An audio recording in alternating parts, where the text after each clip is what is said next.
Assalamualaikum warahmatullahi wabarakatuh. Halo teman-teman, perkenalkan aku Hansara Fida. Di sini kita akan membahas tentang perkoperasian Indonesia. Simak videonya sampai habis ya. Koperasi adalah badan usaha yang beranggotakan orang seorang atau badan hukum koperasi dengan melandaskan kegiatannya berdasarkan prinsip koperasi sekaligus sebagai gerakan ekonomi rakyat yang berdasarkan asas kekeluargaan. Selanjutnya adalah sejarah koperasi.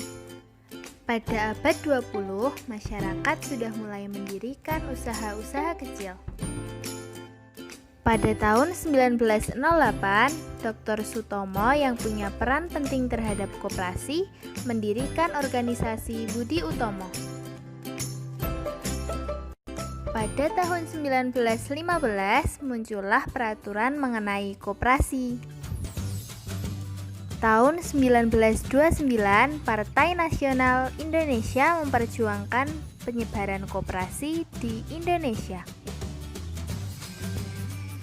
Tahun 1942 Jepang yang pernah menjajah Indonesia mendirikan koperasi yang bernama Kumiai.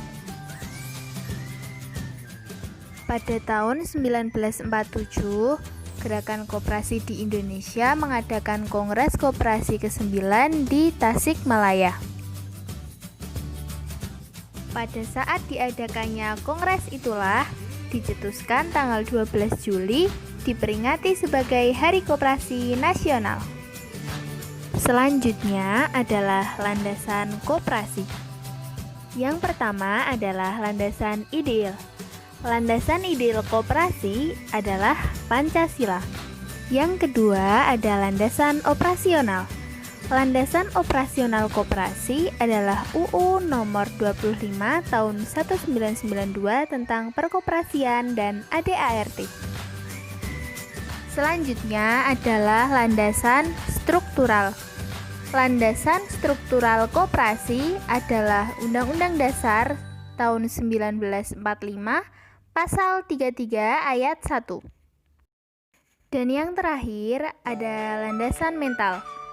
Landasan mental koperasi adalah kesetiakawanan dan kesadaran pribadi. Selanjutnya adalah asas koperasi. Yang pertama ada asas kekeluargaan. Asas tersebut mencerminkan kesadaran diri untuk berpartisipasi. Yang kedua ada asas gotong royong. Dalam asas tersebut tercermin kesadaran bekerja sama dan tanggung jawab dalam diri anggota koperasi. Kemudian ada tujuan koperasi. Ada 4 tujuan koperasi, diantaranya yang pertama menyejahterakan anggota dan masyarakat. Yang kedua mewujudkan masyarakat maju, adil dan makmur. Kemudian memperbarui perekonomian anggota dan masyarakat dan membangun tatanan perekonomian nasional. Selanjutnya ada prinsip koperasi. Ada 6 prinsip koperasi. Yang pertama, keanggotaan bersifat sukarela dan terbuka. Kemudian pengelolaan dilakukan secara demokratis. Pembagian sisa hasil usaha atau SHU dilakukan secara adil dan sebanding. Pemberian balas jasa yang terbatas terhadap modal, kemandirian, dan pendidikan perkoperasian. Selanjutnya ada manfaat koperasi. Ada 6 manfaat koperasi. Yang pertama, pembagian sisa hasil usaha setiap akhir tahun sesuai dengan peran aktif setiap anggota. Yang kedua, membantu meminjamkan uang kepada lingkungan sekitar tanpa memberikan bunga yang tinggi.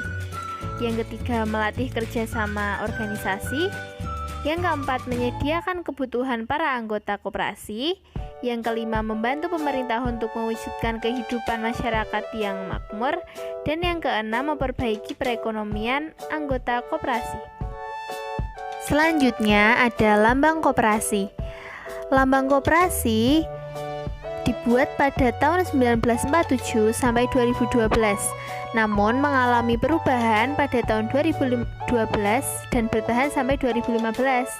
mulai 2015 sampai sekarang kembali ke logo yang awal.